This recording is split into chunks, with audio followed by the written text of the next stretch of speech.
ನಮಸ್ಕಾರ, ನೀವು ನೋಡ್ತಾ ಇದ್ದೀರಾ ನ್ಯೂಸ್ ಫಸ್ಟ್. ನಾನು ವಿದ್ಯೇಶ್ವರಿ. ಈ ಕ್ಷಣದ ಪ್ರಮುಖ ಸುದ್ದಿಗಳಿಂದ ನೋಡ್ತಾ ಹೋಗೋಣ. ಅದಕ್ಕೂ ಮೊದಲು ಹೆಡ್ಲೈನ್ಸ್. ವಿದೇಶದಲ್ಲಿ ತಲೆಮರೆಸಿಕೊಂಡಿರೋ ಪ್ರಜ್ವಲ್ಗೆ ಶೋಕಾಸ್ ನೋಟಿಸ್. ವಿದೇಶಾಂಗ ಇಲಾಖೆಯಿಂದ ಶೋಕಾಸ್ ನೋಟಿಸ್ ಜಾರಿ. ಪಾಸ್ಪೋರ್ಟ್ ರದ್ದು ಪ್ರಕ್ರಿಯೆ ಬೆನ್ನಲ್ಲೇ ನೋಟಿಸ್ ಮೂಲಕ ಉತ್ತರ ಕೇಳಿದ ಎಂಇಎ.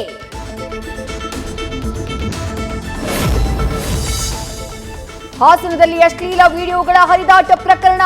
ಹೈಕೋರ್ಟ್ ಮೊರೆ ಹೋದ ತಲೆಮರೆಸಿಕೊಂಡಿರೋ ಗ್ಯಾಂಗ್. ಕಾರ್ತಿಕ್ ಗೌಡ, ನವೀನ್ ಗೌಡ, ಪುಟ್ಟರಾಜುನಿಂದ ಜಾಮೀನಿಗೆ ಅರ್ಜಿ.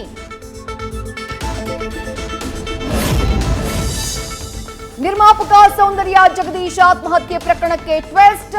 ಪತಿಯ ಸಾವಿಗೆ ಹೊಂಬಣ್ಣ ಸುರೇಶ್ ಸುಧೀರ್ ಕಾರಣ ಎಂದ ಪತ್ನಿ.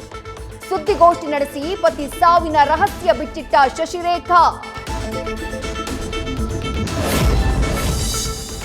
ಕೇಸಾಲುಂಡಿ ಗ್ರಾಮದಲ್ಲಿ ಕಲುಷಿತ ನೀರು ಸೇವಿಸಿ ವ್ಯಕ್ತಿ ಮೃತ ಹಿನ್ನೆಲೆ.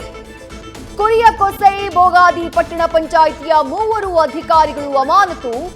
ಆದೇಶ ಹೊರಡಿಸಿದ ಸಿಎಂ ಸಿದ್ದರಾಮಯ್ಯ.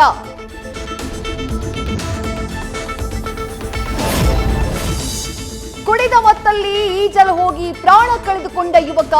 ಕಲಬುರಗಿಯ ಪಟುವಾದದ ಬಳಿ ಬ್ಯಾರೇಜ್ನಲ್ಲಿ ಈಜಾಡಲು ಆಗದೆ ಕೊನೆಯುಸಿರು. ಮೊಹಮ್ಮದ್ ನೀರಿನಲ್ಲಿ ಮುಳುಗಿದ ದೃಶ್ಯ ಸ್ನೇಹಿತರ ಮೊಬೈಲ್ನಲ್ಲಿ ಸೆರೆ. ನ್ಯೂಸ್ ಫಸ್ಟ್, ನಿರ್ಭೀತಿಯಿಂದ ನಿಮ್ಮ ಪರವಾಗಿ.